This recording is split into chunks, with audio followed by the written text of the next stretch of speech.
घबराने की जरूरत नहीं है सकुंती, तुम्हें मुझसे कोई खतरा नहीं है, बल्कि अब तुम मेरी टीम में शामिल हो चुकी हो। और तुम्हारे लिए सबसे बड़ी खुशी की बात यह है कि मैं तुमसे ये 100 रुपया वापस नहीं लूंगा, और वादे के मुताबिक हर बार काम पूरा करने पर तुम्हें 10 रुपए भी मिलेंगे। फर्क सिर्फ ये है कि तुम अब किसी घुसपैठिए के हुक्म पर नहीं, बल्कि इंडियन सीक्रेट सर्विस के एक आला अफसर की हिदायत पर अमल करोगी। मेरा आखिरी जुमला उसके आसाब पर बिजली बनकर गिरा।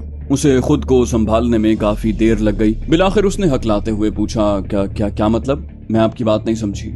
मैंने बदस्तूर दोस्ताना लहजे में कहा, मतलब ये कि मामला इससे बिल्कुल उलट है जो तुम समझ रही हो। हकीकत ये है कि हमारी सेना और सरकार के आला तरीन ओहदेदारों को मिश्रा के बारे में ठोस मालूमात मिली हैं कि वो पाकिस्तान के लिए जासूसी कर रहा है, और मुझे उसकी देशद्रोही सरगर्मियों का पता लगाने और रंगे हाथों पकड़कर इबरतनाक अंजाम तक पहुंचाने के लिए यहाँ भेजा गया है। और मैंने तुम्हें जो हुक्म दिया है वो मेरे इसी मिशन का हिस्सा है। तुम मेरे अंदाजे से ज्यादा समझदार और सच्ची देश प्रेमी निकली हो।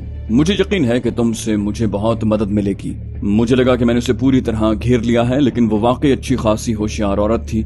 इतनी कायल कर देने वाली बातें सुनने के बावजूद उसने अपनी हिम्मत यकजा करके मजबूत लहजे में कहा, परंतु मैं कैसे मान लूं कि तुम्हारी ये सारी बातें सच्ची हैं? मुझे पता है तुम जासूसों को बहुत गहराई से अपने शिकार को बेवकूफ बनाने के हथकंडे सिखाए जाते हैं। मैंने दिल ही दिल में उसकी जहानत को सराहते हुए पूरा एतमाद लहजे में कहा, अच्छा ये बताओ, तुम्हारे ख्याल में क्या मैं मिश्रा और सरस्वती को बेवकूफ बनाकर अकेला कमांडेंट हाउस में बराजमान हुआ हूँ? मेरे सवाल के जवाब में उसने पुरजोश अंदाज में सर नफी में हिलाया। उसकी बात सुनकर मैं यूं मुस्कुराया जैसे किसी बच्चे की कमअक्ली से लुत्फानंदोज हो रहा हूँ। फिर मैंने ठोस लहजे में कहा, नहीं सकुंती, इतने अहम और नाजुक मिशन पर किसी को तन्हा नहीं भेजा जाता। मैं तुम्हें नाम नहीं बताऊंगा, लेकिन मेरा एक ऐसा मातहत मेरे साथ कमांडेंट हाउस की हुदूद में मौजूद है जो यहाँ से मेरी गैर हाजिरी में भी यहाँ की तमाम सरगर्मियों पर नजर रखता है और जरूरत के मुताबिक कार्रवाइयाँ करता रहता है। उसके चेहरे पर तजब्जुब के तासुरात बदस्तूर मौजूद पाकर मैंने कहा,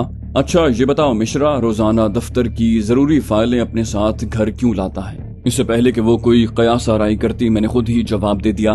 कहा, हमें शक है कि वो देश के राजों वाली उन सब फाइलों के फोटोग्राफ बनाता है और फिर उन्हें दुश्मन के हवाले करके भारी माल खरा करता है। हमारी कोशिश है कि उसे रंगे हाथों पकड़ें, लेकिन हम साथ साथ ये भी पता लगाना चाहते हैं कि वो इन फोटोग्राफ्स को कहाँ पहुँचाता है। लेकिन जरूरी नहीं कि वो हर रोज ये फोटोग्राफ दुश्मन के हवाले करने जाए। हमें यकीन है कि वो फिलहाल ये सब फोटोग्राफ अपने पास इकट्ठे कर रहा है और एक साथ दुश्मन के पास पहुंचाने के लिए निकलेगा और हम उसे रंगे हाथों पकड़ेंगे। हमने ये काम कर लिया तो समझो हमारी मेहनत ठिकाने लग गई। इतना कहकर मैं ठहरा। वो भरपूर तवज्जो से मेरी बात सुन रही थी।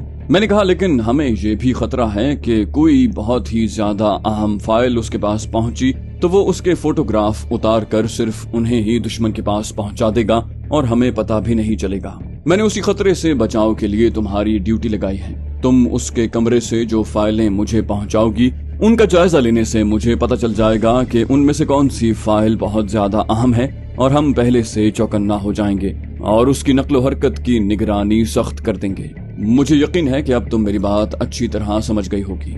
उसके चेहरे के तासुरात से मुझे लगा कि लोहा गर्म हो चुका है और अब फैसला कुन ज़र्ब लगाने का वक्त आ गया है। मैंने अपना लहजा गंभीर बनाते हुए कहा, मैं तुम्हें ये बात बताकर शर्मिंदा नहीं करना चाहता था, लेकिन अब मजबूरी है। तुम्हें यकीन दिलाने के लिए कि मेरे अलावा भी कोई वाकई इस कमांडेंट हाउस पर गहरी नजर रखता है, मुझे ये राज खोलना पड़ेगा।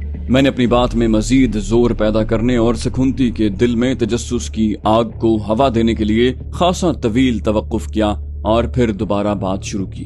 कहा, तुम्हें पता है कि मैं आज सुबह सवेरे सरस्वती मैडम के साथ यहाँ से 80 मील दूर सरंगापटना गया था और हमारा सारा दिन वहीं गुजरा है। उसके बावजूद मेरे पास तफसीली रिपोर्ट मौजूद है कि मेरी गैर हाजिरी में किस तरह 2 अफराद कमांडेंट हाउस के एक खुफिया गोशे में सारा दिन रंगरलियां मनाते रहे और इस दौरान में ऐसी बेशर्मी की हरकतें की जा रही थी कि उनको लोगों के सामने जाहिर कर दिया जाए तो वो दोनों अफराद किसी को मुंह दिखाने के काबिल न रहे। मैंने सकुंती का चेहरा यकलख्त जर्द होते देखा, फिर उस पर हल्का सा लर्जा तारी होता महसूस हुआ।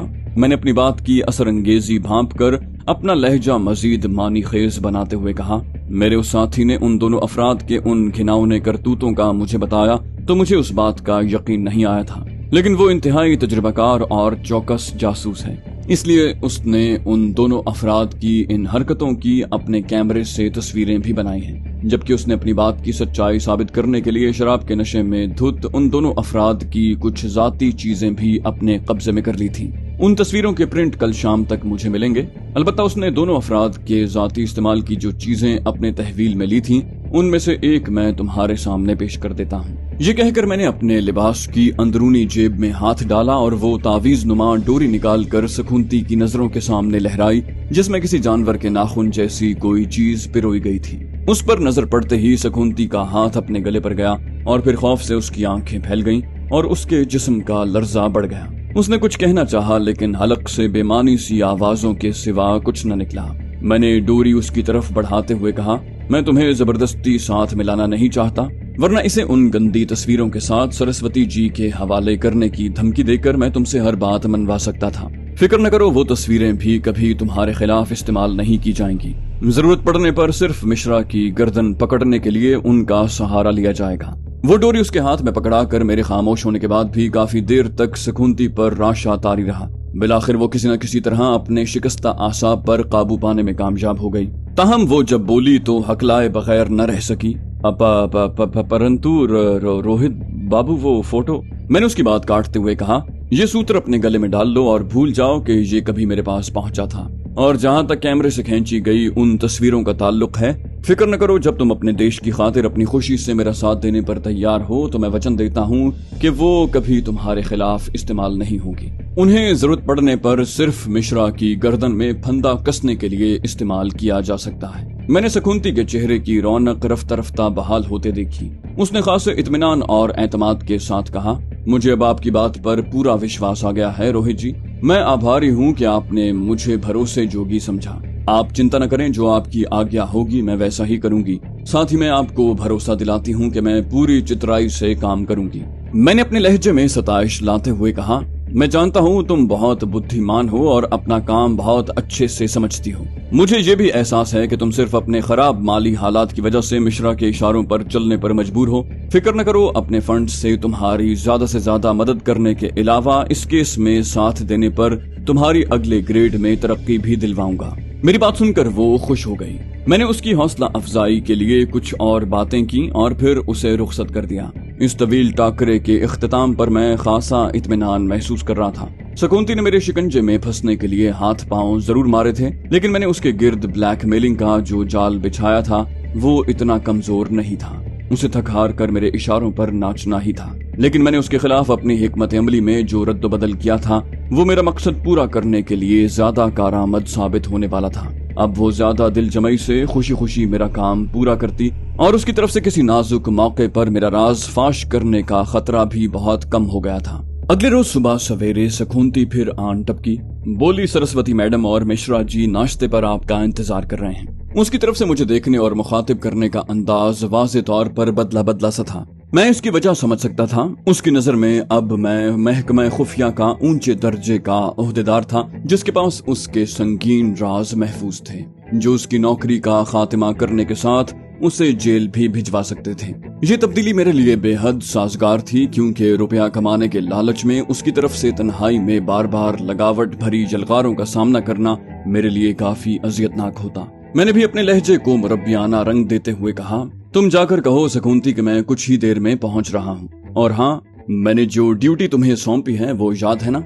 उसे मुनासिब अंदाज में पूरा करने के लिए तुम्हें मौके की ताड़ में रहना है। मेरी बात सुनकर उसने पुरजोश लहजे में कहा, आप फिक्र न करें रोहित बाबू, मैं पूरी तरह अलर्ट हूँ। मैं अभी कुछ देर पहले मिश्रा और सरस्वती मैडम के बेडरूम में गई थी। वहाँ टेबल पर 4 फाइलें रखी हुई हैं। मिश्रा जी के ऑफिस और सरस्वती मैडम के महिला मंडल जाने के बाद मैं वो सब फाइलें यहाँ उठा लाऊंगी।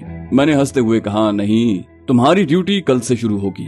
उन तमाम फाइलों को आज दोपहर में मेरा असिस्टेंट चेक कर चुका है। यूं समझो कि दोपहर से शाम ढलने तक कमांडेंट हाउस पर उसी का राज था। मेरी बात सुनकर उसने तजस्सुस से भरपूर लहजे में कहा, बुरा ना लगे तो बता दें कि आपका वो असिस्टेंट क्या कमांडेंट हाउस के स्टाफ में शामिल है? मैंने मुस्कुराते हुए कहा, जब तुम इतनी चालाक हो तो उसे पहचानने की भी कोशिश करो। अगर तुम कामयाब हो गई तो मैं तुम्हें 20 रुपया नकद इनाम दूंगा। बस इतना बता दूं कि वो लांबा हरगिज नहीं है। लांबा का नाम सुनकर उसने बुरा सा मुंह बनाया और उसे एक गंदे से नाम से पुकार कर कहा, वो तो हिंदुस्तानी सेना के नाम पर गंदा धब्बा है रोहित जी, उसके खिलाफ भी इंक्वायरी करवाओ। मुझे लगता है वो भी देशद्रोही में मिश्रा के साथ मिला हुआ है। मैंने उसे यकीन दिलाया कि उसकी बात पर तवज्जो जरूर दूंगा। उसके जाने के कुछ ही देर के बाद मैं भी लिबास बदलकर डाइनिंग रूम में नाश्ते की मेज पर पहुंच गया, जहां मिश्रा और सरस्वती किसी मौजू पर आवाज़े बुलंद बहस करते दिखाई दिए। मुझे देखकर सरस्वती ने चहक कर कहा, चलो रोहित जी से तस्दीक करवा लेते हैं। फिर वो मुझसे मुखातिब हुई, बोली, सुबह बखैर सरकार, कुछ थकन उतरी आपकी? मैंने हंसते हुए कहा, सुबह बखैर। मैं आपकी तरह नाजुक कली नहीं सरस्वती जी। थकन तो हुई थी, लेकिन इतनी भी नहीं कि आपकी तरह निढाल होकर 12-14 घंटे सोया रहूं। ये सुनकर सरस्वती ने मसनूई नाराजी से मुझे घूरा, बोली, हम तो समझ रहे थे कि आप हमारी हिमायत में आवाज बुलंद करेंगे, लेकिन आप भी मिश्रा जी की बोली बोलने लगे। लेकिन हम सब समझते हैं ये आप नहीं, मर्दाना फौकियत पसंदी बोल रही है। मैंने उसकी बात सुनकर एक जोरदार कहकहा लगाया और उसे जवाब देने की बजाय शरारती अंदाज में उसके शौहर को मुखातिब किया, आप सुन रहे हैं मिश्रा जी, हम पर मर्दाना फौकियत पसंदी का इल्जाम वो खातून आयद कर रही हैं जो वाहिद मुतकल्लम में भी हमेशा अपने लिए हम का सीगा इस्तेमाल करती हैं। मेरी बात सुनकर वो कदरे खिफ़त से मुस्कुराई, फिर नए वलवले से बोली, मिश्रा जी की तरह आप भी हमारी इस देरीना आदत को मशक़े सितम बनाने पर तुल गए। अगर आप दोनों अपनी अददी अक्सरियत के बल पर हमें मगलूब करने का सोच रहे हैं तो आपकी ये कोशिश कामयाब नहीं हो सकेगी। मैंने इस पुरलुत्फ गुफ्तगू को अपने मतलब के रुख पर आगे बढ़ाने के लिए पैंतरा बदला।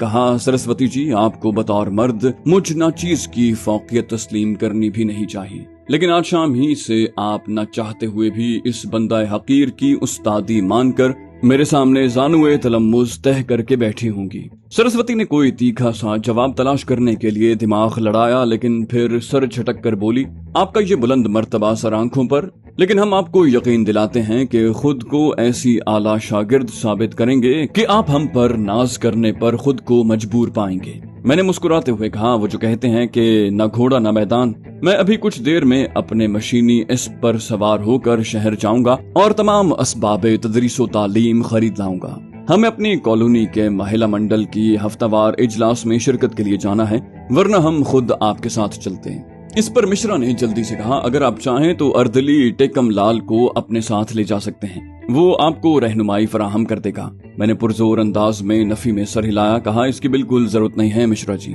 जब मशीनी घोड़े की लगाम हाथ में हो तो मंजिल तलाश करना कौन सा मुश्किल काम है। जरूरत महसूस हुई तो किसी मकामी शख्स से रहनुमाई हासिल कर लूंगा। वैसे भी स्टेशनरी और किताबों की खरीदारी तो महज बहाना है, असल मकसद तो आवारागर्दी है। सरस्वती रात के खाने के नागे की वजह से बहुत भूखी थी, लिहाजा नाश्ते में खुसूसी एहतमाम था। ताहम मैंने हाथ हल्का रखा, क्योंकि मैं दोपहर के खाने की गुंजाइश रखना चाहता था ताकि बेंगलोर शहर की खास सौगातों से लुत्फानंदोज हो सकूं। नाश्ते के कुछ देर के बाद मिश्रा दफ्तर जाने की तैयारी के लिए अपनी ख्वाबगाह में चला गया। उसके जाते ही मैंने सरस्वती को कुरेदने के लिए पूछा, ये बात बार बार दोहराना मुझे अजीब लग रहा है, लेकिन मैं अब भी हैरत ज़दा हूँ कि आप पर गुनूदगी का इतना शदीद गलबा कैसे हो गया। मेरी बात सुनकर सरस्वती भी कुछ उलझन में मुब्तला दिखाई दी थी। मैंने अपने लहजे में शुगुफ्तगी लाते हुए कहा, मेरी छोटी खोपड़ी में तो एक वजह ये भी आई है कि शायद टीपू सुल्तान के कले में भटकती किसी आशिक मिजाज जंगजू की आत्मा का आप पर दिल आ गया हो। इसलिए मैंने सोच लिया कि अब आपसे जरा एहतियात से हद अदब बरकरार रखते हुए बात करूंगा। ऐसा न हो कि आपसे बेतकल्लुफी पर नाराज होकर वो आत्मा मुझ गरीब का सोते में गला ही दबा दे। मेरी बात सुनकर सरस्वती पहले तो चौंकी, फिर उसने बुलंद आहंग कहकहा लगाया और फिर बमुश्किल अपनी हंसी पर काबू पाते हुए बोली, अगर ऐसी कोई रूह वाकई हम पर सवार होकर यहाँ चली आई है तो उसे मेरे इशारों पर नाचना होगा, वरना नाकाम और नामुराद यहाँ से पैदल सरंगापटना वापस जाना होगा। धोखे से वक्ती गलबा पा लेना अलग बात है, लेकिन मुस्तकिलन हमें सरनिगू करने की कोशिश में तो बड़े बड़े तुर्रम खान नाकाम हो चुके हैं। मैंने उसकी नजरों के ताकुब में मुड़कर देखा तो अपने पीछे एयर कमोडोर की मुकम्मल वर्दी में मलबूस मिश्रा को खड़े पाया। उसके साथ ही मुझे आखिरी जुमलों में सरस्वती के लहजे के अचानक तीखा जारहाना रंग इख्तियार करने की वजह समझ में आई। मैंने महसूस किया कि ये जुमले सुनकर मिश्रा कुछ खिसियाना सा हो गया है। उसने जल्दी जल्दी रुखसती कलिमात कहे और बैरूनी दरवाजे की तरफ कदम बढ़ा दिए। सरस्वती के लहजे पर अब फातिहाना मुस्कुराहट खेल रही थी। तभी सुखूनती बर्तन समेटने के लिए आ गई। जाने क्यों सरस्वती ने उसे खा जाने वाली नजरों से घूरते हुए तुर्श लहजे में कहा, हमने तुम्हें याकूती रंग की साड़ी प्रेस करने को कहा है, कहीं आतिशी तैयार करके न रख देना। पिछली बार भी तुम्हारी वजह से सख्त शर्मिंदगी हुई थी। सब औरतें उस दिन की थीम के मुताबिक इरगवानी ड्रेस में थीं और मैं अकेली लाजवर्दी गरारे में मलबूस थी। मेरी दुश्मन शीलावती और अरुणा ने मेरा मजाक बनाया कि मेरे पास अर्गवानी लिबास है ही नहीं और रुपया बचाने के लिए मैंने नया ड्रेस भी नहीं खरीदा। वो शकुंतला सिन्हा और रीमा त्रिवेदी मेरी हिमायत में उतरी और गवाही दी कि मेरे पास अर्गवानी कुर्ती और लहंगा वो बजाते खुद देख चुकी हैं, वरना शीला और अरुणा तो मुझे महिला मंडल की उस मजलिस से बेदखल करने पर तुल जाती। सरस्वती ने इब्तिदा शकुंती को सरजनिश करने से की थी, लेकिन रफ्ता रफ्ता उसका मुखातिब मैं बन गया था। उधर शकुंती ने उसकी बात सुनकर आजुर्दा लहजे में कहा, आप खुद निकाल कर दे दिया करें मैडम, रंगों की इतनी बारीकी का मुझे पता नहीं चलता। बहरहाल मैंने जिस रंग की साड़ी इस्त्री की है उसे हमारे यहाँ कलेजी रंग कहते हैं। सरस्वती ने बुरा सा मुंह बनाकर कहा, कलेजी? ठीक है, वही हमारे फैजाबाद में याकूती रंग कहलाता है। शकुंती डांट डपट से बच निकलने का हल्का सा इत्मीनान चेहरे पर लिए रुखसत हो गई। उसे अकब से देखकर सरस्वती बड़बड़ाई, जाहिल औरत। मैंने उसे मुखातिब करके कहा, मोहतरमा वो एक मामूली तालीम याफ्ता बल्कि नीम गंवार औरत है। उसने न आपकी तरह कुर्रतुल-ऐन हैदर के नॉवल मेरे भी सनम खाने पढ़कर जज्बाती आहें भरी हैं, न कृष्ण चंद्र का अफसाना मैं इंतजार करूंगा में जमाने की चीरादस्तियों पर आंसू बहाए हैं। वो एक खादिमा है बस, जिसने अवध की तहजीब में एक पल भी नहीं गुजारा। फिर आप उससे ऊदे, किरमजी, बनफशी और अर्गवानी रंग पहचानने की तवक्को क्यों रखती हैं? हाँ, उसे फटकारना मकसूद था तो फिर बात और थी। वो मेरी बात सुनकर कदरे खिफ़्फ़त से मुस्कुराई और कहा, ये बात तो आप ठीक कह रहे हैं। फिर वो मुझसे इजाजत लेकर उठ खड़ी हुई कि उसे रवानगी की तैयारी करनी है। उसके जाने के कुछ ही लम्हों के बाद शकुंती फिर आन टपकी। उसने मुझे मुखातिब करके नफरत भरे लहजे में कहा, पता नहीं मैडम जी की खोपड़ी से अपने परिवार की साहूकारी का प्रीत कब उतरेगा, बस किसी बहाने मेरा उपमान करती रहती हैं। मैंने उसे दिलासा दिया, कहा, तुम अब एक बड़े मिशन में शामिल हो सकूंगी। अब इन छोटी छोटी बातों पर खून जलाने की जरूरत नहीं। अपनी आंखें खुली रखो कि आसपास कोई मशकूक सरगर्मी तो नहीं चल रही। मिश्रा पहले वाली फाइल अपने साथ ले गया है। अब वो दफ्तर से वापस आए तो देखना कि वो कितनी फाइलें साथ लाया है और फिर अच्छा मौका देखकर उन्हें मेरे पास पहुंचा देना। ये अल्फाज सुनकर उसका अंदाज ही बदल गया। उसने पुरअज़म लहजे में कहा, आप चिंता न करो रोहित जी, मैं पूरी चितराई से अपना काम करूंगी। ये दोनों रात के खाने से पहले पीने की सभा सजाते हैं और बाद में खाने की मेज पर चले जाते हैं। खाने के बाद ये कॉफी पर आध पौन घंटे गपशप लगाते हैं। मैंने उसकी बात काटते हुए कहा, वो तो बात की बात है, ये बताओ कि ये तुम्हारी सरस्वती मैडम अपने महिला मंडल के इकट्ठ से कब तक वापस आ जाती हैं? शकुंती ने कुछ सोच कर कहा, अगर कोई खास प्रोग्राम हो तो 4 साढ़े 4 बजे तक वापस आ जाती हैं। मैंने कहा, ठीक है, अब तुम जाकर अपने काम निपटा लो। मुझे मैदान साफ होने के बाद मिश्रा और सरस्वती की ख्वाबगाह का जायजा लेना है। फिर तुम्हारे पास रसोई में आकर एक और अहम ड्यूटी तुम्हारे जिम्मे लगाऊंगा। उसने इस बात में गर्दन हिलाई और बावर्ची खाने की तरफ चली गई, जबकि मैं अपने कमरे में आ गया। लगभग 1 घंटे के बाद मैं अपना चर्मी हैंडबैग लिए एक बार फिर मरकजी रिहायशी हिस्से में पहुंच गया। खुदा जाने शकुंती अभी तक बावर्ची खाने में थी या अपने रिहायशी कमरे में चली गई थी। बहरहाल मैंने उसे तलाश करने की कोशिश नहीं की और जीना चढ़कर सीधा पहली मंजिल पर वाक़े ख्वाबगाह की तरफ चल दिया। मेरी तवक्को के ऐन मुताबिक ख्वाबगाह का दरवाजा खुला हुआ था और उसके हज़मी कुफल में बड़ी सी नफीस कुंजी लटक रही थी। मैंने कमरे से बाहर निकलकर सब कुछ ठीक होने का एक बार फिर यकीन किया और फिर मेज के पास पहुंचकर हैंडबैग से चिकने कागज का छोटा सा पैकेट निकाला और उसमें से खुशबूदार साबुन निकालकर मेज पर रख दिया। ये इजाफी साबुन मैं अपने गुस्ल खाने से लाया था। उसके बाद मैंने तांबे की चाबी साबुन की सतह पर रखी और धीरे धीरे उसे साबुन की नीम ठोस सतह पर दबाने लगा। मुझे बहुत ज्यादा जोर न लगाना पड़ा। कुंजी आहिस्ता आहिस्ता साबुन में धंसती चली गई। उसके बाद मैंने अपनी जेब से चाकू निकाला और उसकी नोक की मदद देकर निहायत एहतियात से साबुन में खुबी कुंजी को बाहर निकाला। अब साबुन पर कुंजी का वाज़े नक्श खुदा हुआ दिखाई दे रहा था, लेकिन फिर इस ख्याल से इरादा तर्क कर दिया कि कहीं इस कोशिश में पहला नक्श भी न बिगड़ जाए, जबकि मेरा मकसद पूरा करने के लिए तो पहला ही नक्श काफी था। साबुन को दोबारा चिकने कागज में लपेटकर हैंडबैग में महफूज करने के बाद मैंने कुंजी का बगौर जायजा लिया और उस पर चिमटे साबुन के जर्रात अच्छी तरह साफ कर दिए। मैंने एक बार फिर शाही तर्ज की ख्वाबगाह का बगौर जायजा लिया और कुंजी को पहले की तरह कुफल में लटका कर वापसी के सफर पर रवाना हो गया। नशस्ती हॉल में पहुंचने के बाद सीधा मरकजी दरवाजे की तरफ बढ़ा और सीधा पार्किंग में जा पहुंचा। मेरी होंडा मोटरसाइकिल अपनी मखसूस जगह शान से सर उठाए खड़ी थी। मैंने उस पर बैठकर उसे स्टैंड से उतारा और किक लगाई। इंजन अपनी मखसूस गुर्राहट के साथ जागा और एक्सेलरेटर से महमेज मिलते ही धाड़ा। मैंने कॉलोनी के मरकजी गेट से गुजरते हुए वहां तैनात सिक्योरिटी एहलकारों को दोस्ताना मुस्कुराहट से नवाजा और हाथ के इशारे से खैर सगाली का इजहार किया। मैंने ये अमर यकीनी बनाया कि मोटरसाइकिल के फ्यूल टैंक पर रखा हैंडबैग उन्हें वाज़े तौर पर दिखाई दे।